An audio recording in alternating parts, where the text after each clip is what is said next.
ꯅꯨꯡꯁꯤꯕꯤꯗꯨꯅ Manipuri entertainment ꯆꯦꯅꯦꯜꯕꯨ subscribe ꯑꯃꯁꯨꯡ like ꯇꯧꯕꯤꯔꯝꯃꯨ꯫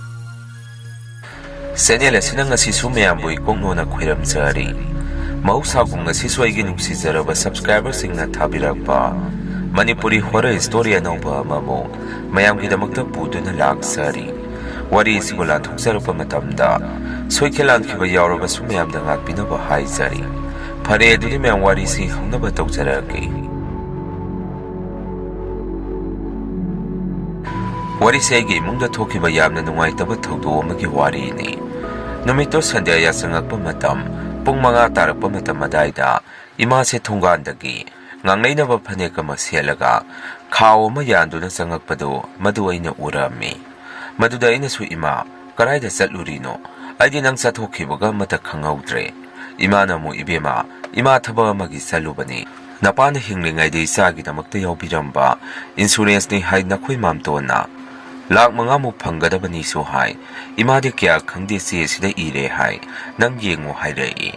ꯑꯩꯁꯨ ꯏꯃꯥꯗꯒꯤ ꯆꯦꯗꯣ ꯂꯧꯔꯒ ꯀꯩꯅꯣꯗꯣ ꯄꯥꯔꯒ ꯌꯦꯡꯉꯤ꯫ ꯑꯩꯈꯣꯏꯒꯤ ꯏꯃꯨꯡꯁꯦ ꯏꯃꯥ ꯏꯆꯥ ꯈꯛ ꯂꯩꯖꯕꯅꯤ꯫ ꯕꯕꯥꯗꯤ ꯊꯕꯛ ꯁꯨꯐꯝꯗ ꯈꯪꯍꯧꯗꯅ ꯆꯤꯡ ꯅꯤꯡꯈꯥꯏꯔꯛꯇꯅ ꯑꯗꯨꯝ ꯂꯩꯈꯤꯗ꯭ꯔꯦ꯫ ꯕꯕꯥꯁꯦ ꯁꯤꯟꯃꯤ ꯑꯣꯏꯖꯔꯒꯁꯨ ꯂꯥꯏꯔꯤꯛ ꯂꯥꯏꯁꯨ ꯃꯇꯤꯛ ꯆꯥꯅ ꯍꯩ꯫ ꯑꯗꯨꯅꯕꯨ ꯑꯩꯒꯤꯗꯃꯛꯇ ꯃꯁꯤꯒꯨꯝꯕ ꯏꯟꯁꯨꯔꯦꯟꯁꯀꯤ ꯊꯕꯛ ꯊꯧꯔꯝ ꯑꯁꯤ ꯕꯕꯥꯅ ꯁꯤꯟꯕꯤꯔꯝꯕꯅꯤ꯫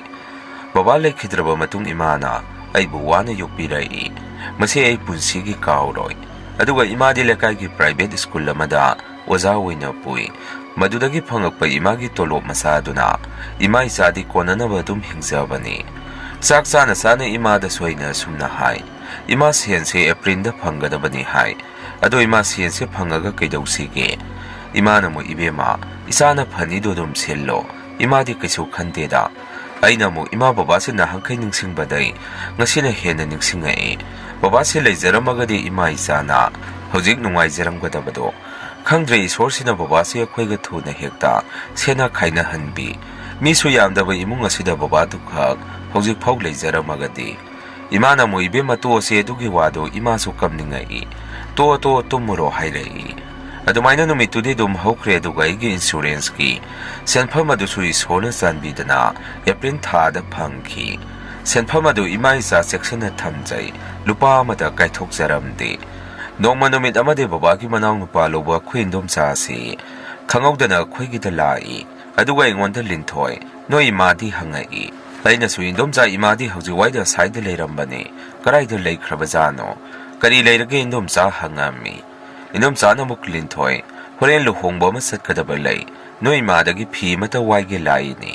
ꯑꯩꯅꯁꯨ ꯑꯃꯨꯛ ꯌꯥꯏꯌꯦ ꯏꯟꯗꯣꯝꯆꯥ꯫ ꯑꯗꯨ ꯏꯟꯗꯣꯝꯆꯥ ꯑꯩ ꯍꯣꯔꯦꯟ ꯄꯥꯟ ꯏꯔꯣꯟꯒꯦ ꯇꯧꯔꯤꯅꯤ꯫ ꯑꯗꯨꯅ ꯑꯩ ꯍꯧꯖꯤꯛ ꯄꯥꯟ ꯀꯟꯅ ꯈꯦꯠꯂꯤ꯫ ꯐꯤꯗꯣ ꯄꯥꯏꯅꯤꯡꯗ꯭ꯔꯦ ꯏꯟꯗꯣꯝꯆꯥ ꯑꯗꯨꯝ ꯆꯪꯉꯒ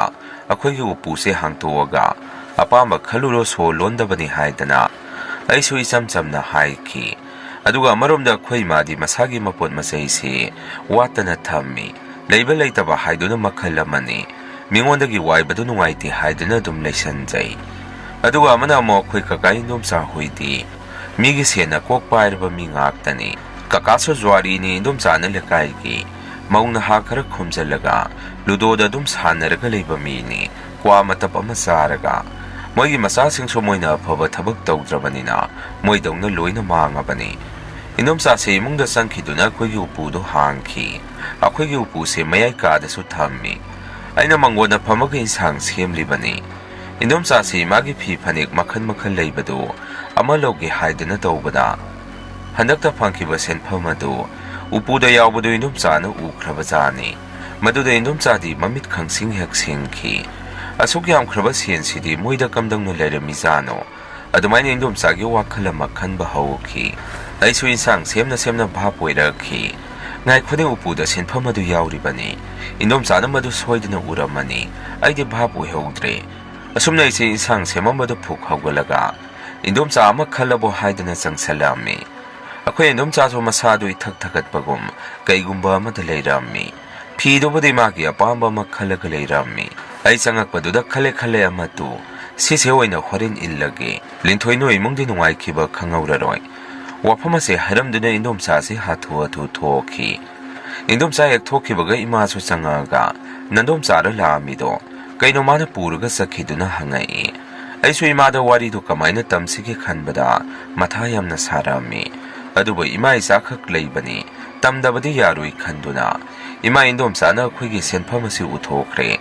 ꯂꯨꯍꯣꯡ ꯆꯠꯀꯦ ꯐꯤ ꯋꯥꯏꯒꯤ ꯂꯥꯛꯑꯝꯕꯅꯤ꯫ ꯑꯩꯁꯨ ꯚꯥꯞ ꯑꯣꯏꯍꯧꯗ꯭ꯔꯤ ꯎꯄꯨꯁꯤꯗ ꯁꯦꯟꯐꯝ ꯑꯗꯨ ꯂꯩ ꯍꯥꯏꯕꯁꯤ꯫ ꯑꯗꯨꯅ ꯑꯩꯁꯨ ꯏꯟꯁꯥꯡ ꯁꯦꯝꯅ ꯏꯟꯗꯣꯝꯆꯥ ꯎꯄꯨꯗꯣ ꯍꯥꯡꯉꯒ ꯏꯃꯥꯒꯤ ꯐꯤꯗꯣ ꯈꯜꯂꯣ ꯍꯥꯏꯔꯨꯔꯦ꯫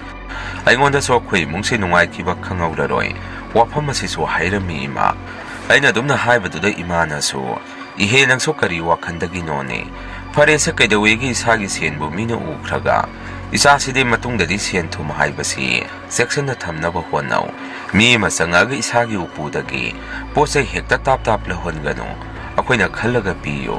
ꯐꯔꯦꯁꯦ ꯀꯩꯁꯨ ꯈꯜꯂꯨꯔꯅꯨ" ꯍꯥꯏꯔꯛꯏ꯫ ꯐꯅ ꯏꯃꯥꯅ ꯑꯗꯨꯝꯅ ꯍꯥꯏꯖꯔꯛꯑꯒꯁꯨ ꯑꯩꯗꯤ ꯏꯟꯗꯣꯝꯆꯥ ꯀꯀꯥꯒꯤ ꯃꯑꯣꯡ ꯃꯇꯧ ꯈꯪꯕꯅꯤꯅ ꯀꯩꯅꯣꯝꯗꯤ ꯇꯧꯔꯛꯀꯗꯣꯔꯦꯁꯦ ꯋꯥꯈꯟꯗ ꯆꯤꯡꯅꯕ ꯑꯃꯗꯤ ꯄꯣꯛꯏ꯫ ꯏꯃꯥꯗ ꯁꯣꯏꯅ ꯃꯇꯝ ꯆꯨꯞꯄꯗ "ꯏꯃꯥ, ꯁꯦꯟꯐꯝ ꯑꯁꯤ ꯃꯤꯉꯣꯟꯗ ꯁꯥꯟꯗꯣꯛꯈ꯭ꯔꯁꯤ" ꯍꯥꯏꯔꯨꯕꯗ ꯏꯃꯥꯅ "ꯏꯕꯦꯝꯃ ꯃꯤꯉꯣꯟꯗ ꯁꯦꯟ ꯁꯥꯜꯂꯒ ꯏꯃꯥ ꯏꯆꯥ ꯆꯥꯕ ꯍꯧꯅꯗꯦ꯫ ꯑꯗꯨꯃꯥꯏꯅ ꯂꯩꯔꯤꯉꯩ ꯆꯩꯔꯛ ꯑꯁꯤꯗ ꯅꯣꯡꯃꯗꯤ ꯀꯀꯥ ꯏꯟꯗꯣꯝꯆꯥ ꯍꯣꯏꯗ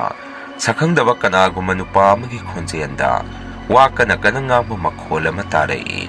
ꯏꯃꯥꯁꯨ ꯃꯗꯨꯗ ꯆꯪꯁꯤꯜꯂꯒ ꯀꯩꯗꯧꯔꯕꯖꯥꯠꯅꯣꯅꯦ ꯍꯥꯏꯗꯅ ꯑꯩꯈꯣꯏ ꯏꯃꯥꯁꯤ ꯌꯦꯡꯉꯨꯔꯕꯖꯥꯠꯅꯤ꯫ ꯑꯗꯨꯕꯨ ꯑꯇꯩ ꯀꯔꯤꯁꯨ ꯑꯣꯏꯔꯝꯈꯤꯗꯦ꯫ ꯂꯥꯛꯏꯕ ꯅꯨꯄꯥ ꯑꯗꯨꯅ ꯀꯀꯥ ꯏꯟꯗꯣꯝꯆꯥꯗ ꯑꯁꯨꯝꯅ ꯉꯥꯡꯉꯤ ꯍꯥꯏ: "ꯅꯣꯏꯅ ꯏꯪꯈꯣꯜ ꯑꯁꯤ ꯕꯟꯗꯥꯟ ꯊꯝꯃꯝꯃꯤ, ꯍꯧꯖꯤꯛ ꯐꯥꯎꯁꯨ ꯍꯟꯗꯣꯛꯇꯦ꯫ ꯁꯦꯟꯗꯣꯏꯁꯨ ꯍꯨꯜꯂꯛꯇꯦ, ꯑꯗꯨꯅ ꯅꯣꯏ ꯂꯩꯔꯅꯨ꯫ ꯍꯟꯗꯛꯀꯤ ꯊꯥ ꯑꯁꯤꯗ ꯅꯣꯏ ꯌꯨꯝ ꯏꯪꯈꯣꯜ ꯑꯁꯤ ꯊꯥꯗꯣꯛꯇꯨꯅ ꯆꯠꯈ꯭ꯔꯣ"꯫ ꯑꯁꯨꯝꯅ ꯅꯨꯄꯥ ꯑꯗꯨꯅ ꯀꯀꯥ ꯏꯟꯗꯣꯝꯆꯥꯗ ꯉꯥꯡꯉꯤ꯫ ꯀꯀꯥꯅꯁꯨ ꯇꯞꯅ ꯑꯁꯨꯝꯅ ꯈꯨꯝꯃꯤ ꯍꯥꯏ: "ꯁꯦꯟꯗꯣꯏꯗꯣ ꯍꯨꯜꯂꯛꯑꯒꯦ, ꯃꯇꯝ ꯈꯔ ꯉꯥꯏꯕꯤꯔꯣ꯫ ꯄꯨꯟꯅ ꯁꯦꯟꯗꯣꯏꯗꯣ ꯀꯌꯥ ꯇꯥꯔꯒꯦ ꯍꯪꯉꯨꯕꯗ ꯅꯨꯄꯥꯗꯨꯅꯁꯨ ꯑꯃꯨꯛ "ꯌꯥꯔꯦ ꯁꯦꯟ ꯌꯧꯈ꯭ꯔꯦ꯫ ꯑꯩ ꯁꯦꯟꯗꯣꯏ ꯄꯥꯝꯗꯦ, ꯏꯪꯈꯣꯜꯗꯣ ꯍꯟꯇꯣꯛꯎ꯫ ꯄꯨꯂꯤꯁ ꯄꯨꯔꯒ ꯑꯣꯏꯅ ꯂꯥꯛꯑꯒꯦ ꯃꯊꯪꯗꯤ" ꯍꯥꯏꯔꯝꯃꯒ ꯃꯤꯑꯣꯏ ꯑꯗꯨ ꯌꯥꯝꯅ ꯁꯥꯎꯅ ꯆꯠꯈꯤ ꯍꯥꯏ꯫ ꯏꯃꯥꯅꯁꯨ ꯀꯀꯥ ꯏꯟꯗꯣꯝꯆꯥꯗ "ꯅꯣꯏꯁꯦ ꯀꯃꯥꯏꯅ ꯇꯧꯅꯔꯤꯅꯣ? ꯀꯩꯗꯧꯕꯗ ꯀꯔꯝ ꯀꯥꯟꯗ ꯊꯝꯈꯤꯕ ꯏꯪꯈꯣꯜ ꯕꯟꯗꯥꯟꯅꯣ?" ꯍꯪꯉꯛꯑꯝꯃꯤ꯫ ꯃꯗꯨꯗ ꯀꯀꯥꯅ ꯁꯨꯝꯅ ꯈꯨꯝꯃꯛꯏ: "ꯏꯇꯩꯃ, ꯑꯁ ꯈꯪꯗ꯭ꯔꯦ ꯇꯧꯔꯤꯁꯦ꯫ ꯀꯣꯛꯀ ꯉꯥꯎꯔꯦ, ꯎꯄꯥꯏ ꯂꯩꯇꯦ, ꯃꯣꯏꯅ ꯇꯧꯅꯤꯗꯣ ꯑꯗꯨꯝ ꯇꯧꯖꯔꯁꯅꯨ"꯫ ꯁꯤ ꯍꯥꯏꯔꯝꯃꯒ ꯀꯀꯥꯁꯨ ꯑꯗꯨꯝ ꯆꯪꯈꯤ ꯍꯥꯏ꯫ ꯉꯥꯏꯍꯥꯛ ꯏꯃꯥꯒ ꯏꯟꯗꯣꯝꯆꯥꯒꯁꯨ ꯋꯥꯔꯤ ꯁꯥꯟꯅꯔꯒ ꯏꯃꯥꯁꯨ ꯌꯨꯝꯗ ꯆꯪꯉꯛꯏ꯫ ꯑꯗꯨꯒ ꯃꯣꯏꯒꯤ ꯋꯥꯔꯤꯗꯨ ꯏꯃꯥꯅ ꯑꯩꯉꯣꯟꯗꯁꯨ ꯇꯝꯃꯛꯏ꯫ ꯑꯁꯣꯝꯗꯅ ꯏꯟꯗꯣꯝꯆꯥꯅ ꯑꯩꯈꯣꯏꯒꯤ ꯌꯥꯝꯂꯕ ꯁꯦꯟꯐꯝ ꯑꯗꯨ ꯎꯈ꯭ꯔꯕꯅꯤꯅ ꯑꯩꯈꯣꯏꯁꯦ ꯁꯦꯟ ꯌꯥꯝꯅ ꯂꯩꯔꯝꯃꯅꯤ ꯈꯟꯗꯨꯅ ꯀꯀꯥꯗ ꯋꯥꯁꯦ ꯁꯦꯔꯥꯟ ꯇꯨꯔꯥꯟ ꯇꯝꯁꯟꯕ ꯍꯧꯔꯛꯑꯝꯃꯤ꯫ ꯑꯗꯨꯅ ꯃꯣꯏꯁꯦ ꯑꯔꯣꯏꯕꯗ ꯂꯩꯇꯕꯗ ꯁꯨꯝ ꯍꯦꯟꯖꯜꯂꯛꯇꯅ ꯑꯩ ꯅꯠꯇ꯭ꯔꯒ ꯏꯃꯥꯗ ꯀꯩꯒꯨꯝꯕ ꯐꯠꯇꯕ ꯑꯃ ꯇꯧꯅꯕ ꯃꯣꯏꯁꯦ ꯑꯦꯇꯦꯝ ꯇꯧꯕ ꯍꯧꯔꯛꯈꯤ꯫ ꯅꯨꯃꯤꯠꯇꯨ ꯏꯟꯗꯣꯝꯆꯥꯁꯦ ꯍꯥꯊꯨ ꯃꯈꯨꯠꯇ ꯏꯟꯁꯥꯡ ꯇꯦꯡꯀꯣꯠ ꯑꯃ ꯄꯥꯏꯔꯒ ꯆꯪꯉꯛꯏ꯫ ꯑꯗꯨꯒ ꯏꯃꯥꯒ ꯑꯩꯒꯗ ꯉꯥ ꯊꯣꯡꯕꯅꯤ, ꯑꯩꯈꯣꯏ ꯆꯥꯎ ꯍꯥꯏꯗꯨꯅ ꯊꯤꯜꯂꯛꯏ꯫ ꯃꯗꯨꯗ ꯏꯃꯥꯒ ꯑꯩꯒꯗꯤ ꯈꯤꯇꯪ ꯑꯉꯛꯄ ꯑꯃ ꯑꯣꯏꯔꯝꯃꯤ꯫ ꯃꯣꯏꯁꯦ ꯀꯌꯥ ꯑꯩꯈꯣꯏꯗ ꯏꯟꯁꯥꯡ ꯃꯊꯦꯜ ꯂꯥꯜꯂꯛꯇꯦ꯫ ꯅꯨꯃꯤꯠꯇꯨꯗ ꯏꯟꯁꯥꯡ ꯃꯊꯦꯜ ꯂꯥꯜꯂꯛꯄꯗꯨꯗ ꯏꯃꯥꯒ ꯑꯩꯒ ꯁꯨꯝꯅꯁꯨ ꯍꯥꯏꯅꯩ: "ꯀꯩ ꯅꯨꯃꯤꯠꯅꯣꯅꯦ ꯏꯟꯁꯥꯡꯒ ꯃꯊꯦꯜ ꯂꯥꯜꯂꯛꯏꯁꯤꯅ? ꯃꯣꯏꯁꯦ ꯃꯤꯒꯤꯗꯤ ꯁꯦꯟ ꯇꯣꯜꯂꯤꯁꯤꯒ ꯏꯟꯁꯥꯡ ꯑꯍꯥꯎꯕꯒꯁꯨ ꯑꯃꯨꯛ ꯆꯥꯔꯤꯕ ꯃꯥꯜꯂꯤ꯫ ꯅꯨꯡꯉꯥꯏꯈ꯭ꯔꯦꯗ ꯅꯈꯣꯏ ꯀꯀꯥꯒ ꯅꯟꯗꯣꯝꯆꯥꯒꯁꯤ" ꯍꯥꯏꯗꯅ ꯏꯃꯥꯅ ꯑꯩꯉꯣꯟꯗꯁꯨ ꯐꯥꯒꯤ ꯇꯧꯔꯛꯏ꯫ ꯀꯣꯟꯅ ꯆꯥꯛ ꯆꯥꯔꯝꯗꯥꯏꯗ ꯏꯟꯁꯥꯡ ꯑꯗꯨ ꯏꯃꯥꯒ ꯑꯩꯒ ꯆꯥꯔꯒꯦ ꯍꯥꯏꯗꯨꯅ ꯌꯦꯡꯉꯨꯕꯗ ꯏꯟꯁꯥꯡ ꯑꯗꯨ ꯄꯣꯔꯣꯝ ꯊꯣꯡꯕ ꯑꯣꯏꯔꯒ ꯂꯩꯔꯝꯃꯤ꯫ ꯃꯗꯨꯗ ꯑꯩꯅ ꯏꯃꯥꯗ "ꯏꯃꯥ, ꯀꯩ ꯉꯥꯅꯣ ꯁꯤꯕꯨ ꯄꯣꯔꯣꯝ ꯃꯥꯜꯂꯤ"꯫ "ꯏꯃꯥ, ꯑꯩꯗꯤ ꯄꯣꯔꯣꯝ ꯆꯥꯗꯦ, ꯍꯪꯒꯣꯏ꯫ ꯑꯩ ꯆꯥꯔꯔꯣꯏ, ꯏꯃꯥ ꯅꯪ ꯑꯗꯨꯝ ꯆꯥꯖꯔꯣ" ꯍꯥꯏꯔꯝꯃꯤ꯫ ꯏꯃꯥꯅꯁꯨ "ꯏꯍꯦ ꯃꯁꯤꯒꯤ ꯑꯉꯥꯡꯁꯤꯗꯤ ꯉꯥꯒꯤ ꯉꯥ ꯆꯞ ꯃꯥꯟꯅꯕꯗꯨꯕꯨ ꯈꯔ ꯆꯥꯔꯨꯗꯅ ꯍꯥꯎꯒꯗꯕ ꯃꯥꯜꯂꯤ" ꯍꯥꯏꯔꯛꯏ꯫ ꯑꯩꯅ ꯑꯃꯨꯛ "ꯏꯃꯥ, ꯌꯥꯔꯦ ꯑꯩ ꯃꯁꯤꯒꯨꯝꯕ ꯉꯥꯁꯤ ꯆꯥꯕ ꯍꯩꯅꯗꯦ꯫ ꯆꯥꯔꯨꯔꯒ ꯀꯣꯟꯅ ꯏꯁꯥꯗ ꯊꯨꯛ ꯍꯦꯛꯇ ꯂꯥꯎꯏ꯫ ꯑꯗꯨꯅ ꯏꯃꯥ ꯅꯪ ꯆꯥꯖꯔꯣ" ꯍꯥꯏꯔꯝꯃꯤ꯫ ꯑꯗꯨꯃꯥꯏꯅ ꯇꯧꯗꯅ ꯃꯣꯏꯅ ꯊꯤꯜꯂꯛꯄ ꯏꯟꯁꯥꯡ ꯃꯊꯦꯜꯗꯨ ꯏꯃꯥ ꯈꯛ ꯑꯣꯏꯅ ꯆꯥꯈꯤ꯫ ꯅꯨꯃꯤꯠꯇꯨꯗꯒꯤ ꯏꯃꯥꯒꯤ ꯃꯁꯥꯁꯤ ꯃꯐꯝ ꯃꯔꯥꯡ ꯈꯪꯗꯕ ꯑꯃ ꯍꯧꯔꯛꯏ꯫ ꯇꯨꯝꯕꯁꯨ ꯌꯥꯗꯦ ꯍꯥꯏꯗꯅ ꯏꯃꯥꯁꯤ ꯑꯍꯤꯡ ꯐꯨꯛ ꯍꯦꯛꯇ ꯍꯧꯒꯠꯂꯤ꯫ ꯑꯩꯁꯨ ꯏꯃꯥꯒꯤ ꯍꯣꯡꯉꯛꯏꯕ ꯃꯑꯣꯡ ꯃꯇꯧ ꯑꯗꯨꯗ ꯃꯁꯥ ꯉꯝꯗ꯭ꯔꯕꯖꯥꯔꯥ ꯍꯥꯏꯗꯅ ꯗꯣꯛꯇꯔꯗ ꯄꯨꯔꯒ ꯏꯃꯥꯁꯦ ꯌꯦꯡꯊꯣꯛꯄꯤꯔꯝꯃꯤ꯫ ꯗꯣꯛꯇꯔꯅꯁꯨ "ꯀꯩꯁꯨ ꯂꯩꯇꯦ, ꯌꯨꯝꯗ ꯄꯣꯊꯥꯍꯜꯂꯨ, ꯑꯋꯥꯕ ꯊꯕꯛ ꯀꯌꯥ ꯁꯨꯍꯟꯒꯅꯨ" ꯍꯥꯏꯔꯛꯏ꯫ ꯑꯗꯨꯒ ꯏꯃꯥꯅ ꯑꯩꯉꯣꯟꯗ ꯌꯥꯝꯅ ꯀꯟꯅ ꯅꯥꯕ ꯍꯧꯔꯛꯇ꯭ꯔꯤꯉꯩ ꯑꯁꯨꯝꯅꯗ ꯍꯥꯏꯔꯝꯕ ꯋꯥꯐꯝ ꯈꯔꯁꯨ ꯂꯩ: "ꯏꯕꯦꯝꯃ, ꯏꯃꯥꯁꯤ ꯃꯪꯗ ꯂꯩꯆꯤꯟ ꯑꯃꯨꯕ ꯃꯔꯛꯇ ꯀꯣꯏꯄꯥꯏ ꯄꯥꯏꯗꯨꯅ ꯁꯥꯟꯅꯔꯝꯃꯤ, ꯑꯗꯨꯒ ꯍꯦꯛꯇ ꯂꯝꯃꯥꯡꯅꯩ"꯫ ꯋꯥꯍꯩ ꯑꯁꯤ ꯏꯃꯥꯅ ꯑꯩꯉꯣꯟꯗ ꯇꯣꯏꯅ ꯍꯥꯏꯕꯤꯔꯝꯃꯤ꯫ ꯍꯟꯖꯟ ꯗꯣꯛꯇꯔꯗ ꯄꯨꯔꯁꯨ ꯐꯔꯛꯇꯕꯗꯒꯤ ꯏꯃꯥꯒꯤ ꯃꯁꯥꯗꯣ ꯑꯉꯥꯎꯕ ꯐꯩꯒꯨꯝ ꯃꯐꯤ ꯃꯔꯣꯟ ꯐꯥꯎ ꯁꯦꯠꯅꯤ ꯁꯦꯠꯂꯣꯏ ꯒ꯭ꯌꯥꯟ ꯇꯥꯁꯤꯜꯂꯛꯈꯤꯗꯦ꯫ ꯑꯃꯨꯛꯁꯨ ꯐꯨꯛ ꯍꯧꯒꯠꯂꯒ ꯆꯦꯟꯊꯣꯛꯈꯤꯒꯦ ꯍꯦꯛꯇ ꯇꯧꯏ꯫ ꯏꯃꯥ ꯏꯆꯥ ꯈꯛ ꯂꯩꯖꯕꯅꯤꯅ ꯑꯩꯁꯨ ꯏꯃꯥꯒꯤ ꯃꯑꯣꯡ ꯃꯇꯧ ꯑꯗꯨꯗ ꯏꯃꯥꯕꯨ ꯎꯔꯒ ꯄꯨꯀꯞꯇ ꯀꯞꯄꯝꯃꯤ꯫ ꯏꯃꯥꯒꯤ ꯃꯆꯟꯅꯨꯄꯤ ꯑꯩꯈꯣꯏ ꯏꯟꯗꯣꯝꯆꯥꯗꯁꯨ ꯑꯩꯅ ꯀꯞꯇꯨꯅ ꯍꯥꯏꯖꯩ: "ꯏꯟꯗꯣꯝꯆꯥ, ꯏꯃꯥꯁꯤ ꯉꯥꯎꯔꯦ, ꯑꯩꯗꯤ ꯇꯧꯐꯝ ꯈꯪꯗ꯭ꯔꯦ ꯏꯟꯗꯣꯝꯆꯥ" ꯍꯥꯏꯗꯅ ꯏꯟꯗꯣꯝꯆꯥꯒꯤ ꯃꯅꯥꯛꯇ ꯆꯠꯇꯨꯅ ꯑꯩꯁꯦ ꯀꯞꯄꯝꯃꯤ꯫ Indomchaanasu linthoi karisu khalluno nangna doctor mayam ama tanabada phataba natro aduna maiba maibi amuk tanarasi haidana Indomchagaiga kochen senduna maiba maibi tanaba haurami maduda sodum sengna hairei khoi ma se naknaba mina mahi posem toksan bikhre haidana aduga khoi kakai Indomcha moyani ti akhoida changak aingonda linthoi namase mapalamda puraga layeng bige lakama puthuru haidana sen piu takba haurei aina so khoi Indomchaga kanna tanari hairubada aingonda yamna saujallakhi akhoi leina kaigi miga tanari no angang nang hayengwai akhoi changaktraga su yarabu haidana aingonda moyani na dhap tawbirami maragasda ima so dum kanba ngamkhide aibu thadokuna chatkhi ima lekhidraba matung Indomchagaiga yum asida matam khara leiminarami maduda imagi mathwai mamira khangde numidang ikhonung asida nupi ama adum kapa ka chatpasi aigi Indomchaga na tarami Indomcha su maning maya sangubada yum asida aki khang adum nangami konadi Indomcha na ingonda linthoi mafam asida nang natomda yum panba yaroi aduna yumin kholasi yonthokhrasi aduga Indomchaga ada leiminarurasi haidana mafam adu yonthomaga Indomchagi manak toina aise leirakhibani hawjikte aise yum panjari yum panbasu kuidri kakai Indomcha su hawjikti makhuina tawjaruba kayaduna lephang khangdadana uche kuyagum koipai pairi mayam ahamagi wari se matanga saida loizari ani subo wari se muk mayamda khudun tamjari mayam wari sing asidagina sahi 10 muki mamangi wari ni matamaduda aise class 6 tamakari aige mingna Vikas kaujei babagina thomba imagina sakhi kawi iselina wani khaktani ikhade inaw nupa ama leijai matamaduda khoigi lamse khungang oibagi laitin su yamna kalami aige inaw nupa di yamna pikli sahi ahu muktangari maron phawba phajana thoktri aiso angang oibanina ima babana aige watanaba dum tawbirami baba somigi pharmacy dukan da yaurami nungdang so thengna dum halai migi dukan da yawbo oibanina nganna halakpadi yaramdi adugi mathakta pharmacy oibanina thenga phok thongdo dum hangami thonglon ba ngaibada halakpasu dum thengi akhoigi lamse khunganga oibaga kitang hek thangjalakbaga pungsi heksi uwa so marang kaina hobana thaliba street lamp sing adu loina hekta khumjanki baba khoina wari libibada khoigi khullasida hawriba wasina haidaragadi kalaga chatpa yade nelaga natraga waduna haigalaktri phau mapadu lanba yade haibirami aduna numit hek tabaga isu yumdagi mapan thomde sanaba saluraba su numit tadringaida aise yum yaunaba honajai nomadi baba se thenga phawbu halamde akhoisu sak thokhtuna baba bu ngaiduna lei matamaduda phone su paidabanina hanggadaba su yaramde songairakpana pung 12 tasalami ngairaba matungda imana ingonda ibungo nang imungda sangamo pungse thenge nanawga leiramo imana pa lakpaga thuna sangage chango chalo pungsu thengi aiso phaklangda theliba gari amanba duda yengubada pung 12 tagadaba minute 3 mukta ngairami madudai su imada onsanduna imanang su changase pungse 12 tagadore baba laga dum sangjarani adumna leiringai da huisu kana khongai aide kibana imagi tungda lumduna lei tanjadu da baba su sangaktuna noibu imungda leiramba yadro mapansida leiramisibo imana su nang halaktabuda ngairamini ngasidi thengchu thengi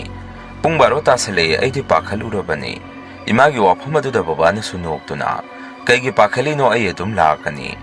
aduga ni lambende imana ba khara muk thengnadana ngayak wari saduna leithore adu noibu sakha sarabo ibungo nangdi tumningdribo aina so tumninge baba imungda ai thanda tumba kitana imaga baba lakpa ngairamini aina dumna he khairubada baba na soingonda hai imungda kiba phatene aduna he khide yumda kiba yade aina so hoi baba haidana imungda punna sangami aiso nanawki manakta sangduna phamungda lei ima so baba gi sak pija ki haidana moyeni sakhumda lehewi asumna numitu so hokre nongalaga ina hogulakpada imani sangnapi mana masing kharaga pukham amada haptuna sillangduna leirami aiso madu ubade imagi manakta sangsanduna ima kaigino sida semiba mayamsibo hangami imana su noktuna ingonda lamta thangjagi saroi khangbada hapuna bani ibungo aiso angang oibadina khangdabanina mu sumna hangi Kaino saroi khangbo haibobo. Imanasu saroi ngaroi haidana tinmu laimu lay. Aduge sakthak thadokpa makhoigi numit lay. Numisibo koina lamta thangja haidana khangngai. Numit ado ngasidi tare. Aduna saroi khangboda hapnaba poni. Imana langisi. Aduga aada thiludoini hairei. Aisu brush tokhoga imungda sange tawbasida. Babasu hawgalaktuna. Ibunga namadi karaida satkre. Aisu baba imadi lamta thangjagi pot thinba sakribani. Aina dumna harubada babana su noktuna. Nangbo lamta thangjase kaino khangabo hangai. Aina su babada baba imana khara haibadagidi khangi. Ado baba lamta thangjasi mapan thokpa yadabro. Aigi wafamaduda babana su yade angangna numitsida mapan thokpa yade. Numidang su thengna thokpa yade. Aduna ngasidi sanaba thuranu hairei. Aisu hoi baba haidana imungda muksangai.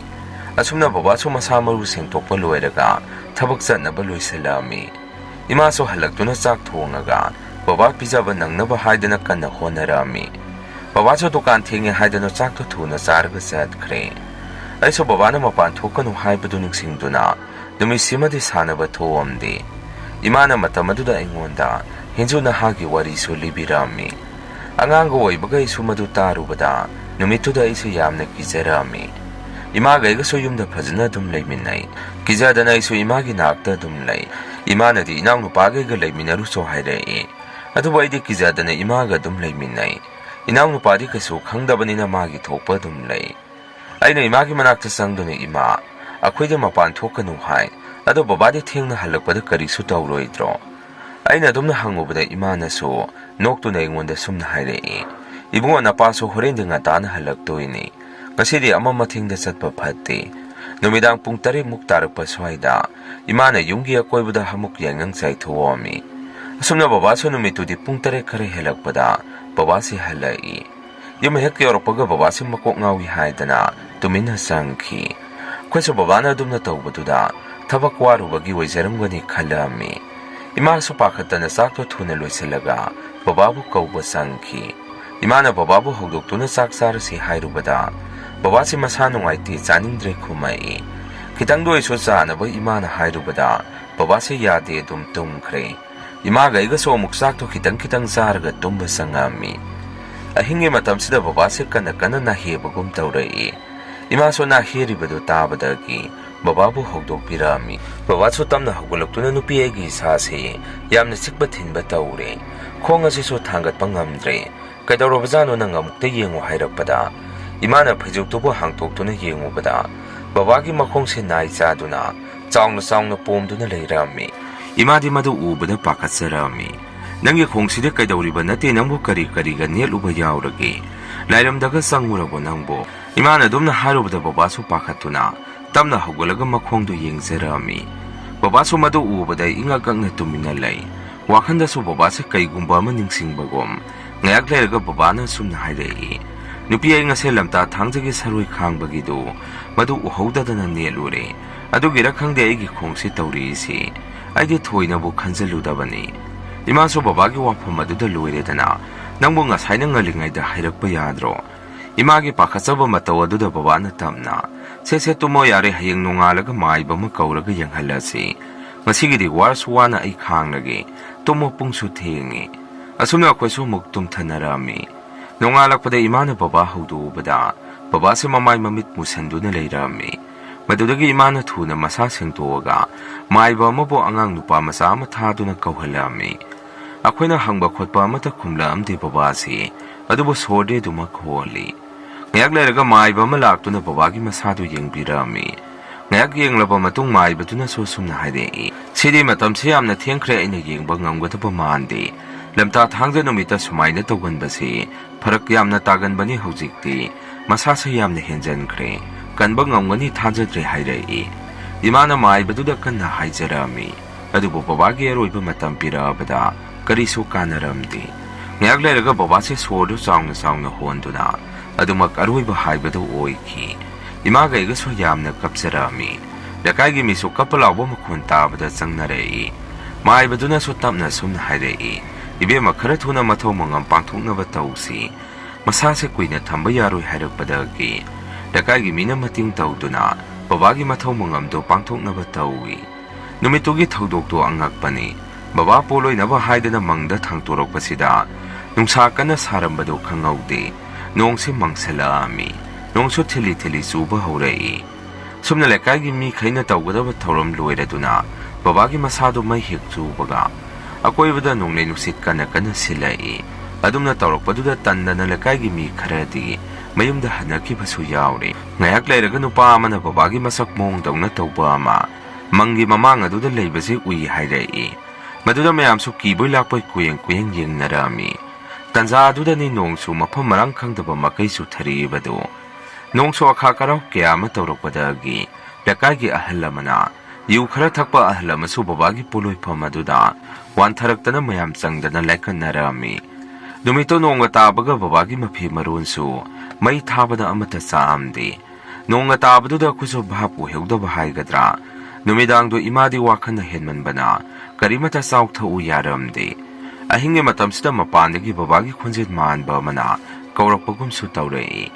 aiso hipamadu thuna hogatuna kanano ibu kauri basi khallami aigi sada kharaga kiganbaga angango ibaga isada yamna hainadaba phaurami aiso imaga tumbanini imabu haudomi aina haudokpadu ima su tabadagi tamna hogalaktuna ingonda ibo kaidawragi nangna imabu kaurisi tumba yadrabo nangbo aiso imada kine ima mapanda babagi khunjet manba mana aibo dum kaubagum tawi mapanda mukta thoga yengusiro hairubada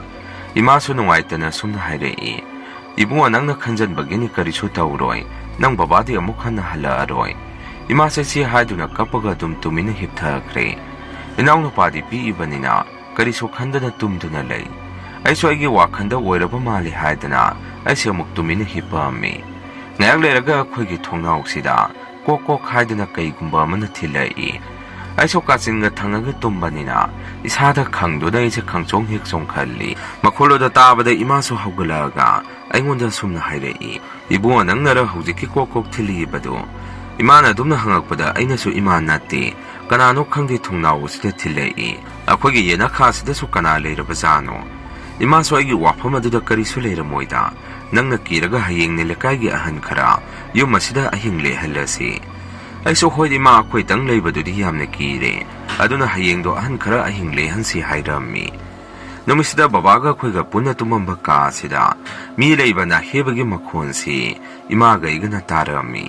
madu tarubadagi babana masangamdabagi na heramba makhon kya do ningsingai madudagi aida kiba hemalaktana imagi manakta sangduna dum lei imana so ai kire khangbadagi aiba konsen biduna lei numituma hokre lekagi ahalaman kharasu asiba hangba laami adugo lekagi na ha kharadasu imana noi khara yumasida ahing lekpiyo imai saka khoi sida leiba talle yargadi deba kamalui triphaudi nakhoina ahing khara lekpiyo haijarami maduda makhoina so sumna hairei nate te maki akhanga pirakpa leibro imana so ngarang tawrokpado makhoida wari tammi maduda lekagi mioi singa duna so sumna khumai te madude deba kamalui triphaudi dum tawkhini ado noina nungaiti hairabanina ngasidagi akhoi khara lekpiragi asumna numitumadi mioi khara ahing lekpiduna akhoigi yumda leibirami mayamna hing lekpaduda aisu kibadi khara pharami sak saba loiraga tumnaba tongnarami adumaina tawri ngasida aise ising thake haidana saksangda changakpada aigi sada nuksid asaba ma khangawdana humjalai aduga maning thongsida ibungo haidana kaurokpa makhol ama sotai adumna tawrokpaduda aisu kijabadagi thuna imagi manakta sangduna ima maning thongdagi aibu kaurokpagum tawrei ngarangi dumaina hairubada imana so aibu phathabiduna ibungo kiganu mapanda su kaka mayam ama ahing le isidi nang kaidobagi kirino haidana phatharami ahing leiba mayamduda aisu mapanda thoraktuna babagi khunjena kaurokpagum tawrei ado kaka huisu tabro aina dumna hangubada ahan singa duna so aibu themjanbirai nangmo tumba yadrabo imaga tumuduna mapanda tholakano akhoi mapanda leiri sidi hairei aisu karimata khumlamdana thuna imagi manakta muksangai ahingi matam khuding karino khangdaba yena khasida mi satpagi makhol amati phaklang asida khujina khoro khotpadongna tawrei matamadu aisu angang goibaga yamna kiba pakhatpa phawrami numitu so adumna wana dum haukhirami nongan baga lakai gi ahalama laktuna imabu kaurei Imaga aigasu mapanda thoktuna kaidawragi hangubada nupiduna imada sumna hairei ibema nangi nupagi masak mongdongna tawba ama lamrong ahum phangbaduda thoi hainai ahal adugi wafam aduda imana su kainoise adubu asengba oiba yapa warani nangna khangdabagini na han isa nupa singna su thengnadana amuktabu laikanabada awaba ma oiki maduda ima su wakhalama muna khalaba matunga sumna khumki isi ai deba karma se loiraga yada yadragana maiba ma tanarga yengi adumna haibadagi ahal aduna su hoi hoi adumaina amukta taw natragadi asat awongda kiba piba haure si haramduna ine du so adumak thuna sakhirami aina su babagi ka se lanba khudingi nupa amana lok khubagi makhon na hebagi makhon se dum tai aduga agi isa sida su ka du da sangaga kaigumba ma yengningba dum phawi aina ka du thong hangtoga sangi tawbasida imana agi khuse pharai ai so dumna tawrpadu da khangduna kanna lawi aina lawbadu da imana ipu kauduna ibungo lawgunu kaigino nangna ka sida sangisi nangbo kizadabro hangai aina so ima ka sida mi leibadongnu tawrisibo kaino nate sibo babagi thawai buiri bazaro aigi sase kasta thum sangninga leiningisi masi kariginu hangami imana somo ibungo nang baba leramba ka oi tawrini hayeng deba karma loirga karisu tawroi hojikidi nang kasta changba yade ko nang imana haiba illo ai so hwat haidana ka dudagi thuna thoraktuna ai se ai ge ka da changduna tumina lai hayeng sorani haibasida lekagi mi mayama masu lakbirami aduga imada awada pa mayama masu hangbirami imana su yarani da aina angamba khara tawduna derba karma sidi tawkhrage aina ngamjaba khara tawbasida lekai miyamna su mating tawduna mapung phana aigi ipuroibagi mathau mangamsi masimati mapung phana loisan khrasi lekai mina su hoi hoi namana sada leibanina nungsu nungaite tawrisi adugi sungkai kai awada pa leige haidana akhoi su changi ni asumna sorat hayengni haibagi numidang sida nang khaiga manadaba numitang asidi yena khada kaigumba pot arumba ma thadarakpagum tawrei adumna tawrakpaduda ima gaige su khangduna yamna kanna lawi ima se mapan thoke tawbuda ina ima bu khamami ima mapan da thuno ai kijai thong hangano aina dumna haibaduda ima na su ai gi nakta dum leibi ima di sada thaktabana masa su yamna sontharami matam su sum hokibana sorat numi su yoksalei numituda aigi sase apunaba amana pubagum tawi numida sida ina babagi ka da sangtuna yengubada ka du isukso aga yengbada akiba ma phawi aina dumna leiringa da babagi khonjenda mi ma na heduna leibagi makhonse tarei sora suluerabani na khoi gida hinglek piramba singa du so mayum da loina hanakre numitugi numidang sida hana ki tujungba piramba kaya do faradra khalubani adubo hena kiba pirakpagum tawrei imaga igadi adumna dum tawraka leibaduda yamna kiba ma poami imaga igase yumse thaduktuna salasi haiba phau khalami konadi imaga igana lekagi akhang hai karatana duna hangubada maiba ma kawruga yengtho hairakpadagi maiba ma yumasida kawruga yengthokpada karina noidi yamna soiba ma tawre asibana selam saramba ma phimaron amata sumai thadokte kangthola sesuna khoina thamge haribasi machi ada thangtoga thamgadabani noibu hana maiba tena karimata hairamdarabro sidi noina thawaise phajinduna thambaga chap manare adu ai lai khuramagi magi selam saramba mapi maron amadi mana luna thamjaramba